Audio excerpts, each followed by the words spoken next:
Yego, nk'uko twakomeje kubibakurikiranira, Kasa TV show yanze kubajyana irungu.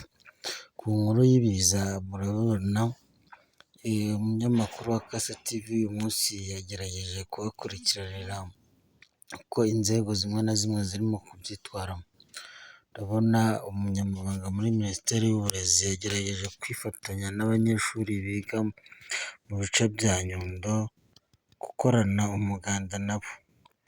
Nubwo bitaje koroha bikarangira bimuwe, urabona ko n'abayobozi mu nzego zitandukanye barimo Musenyeri wa Kibungo, uwa Nyundo by'umwihariko na Musenyeri Harerimana Vincent wabaye umuyobozi w'iyi seminari. Murabona mu bice bitandukanye byaho abanyeshuri ntibaheruka muri shapeli, murabona ko shapeli yangiritse.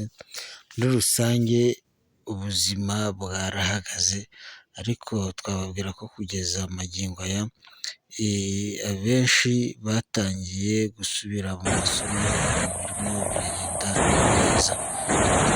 Gukurikirana ku munsi, subscribe kuri Kasa TV show.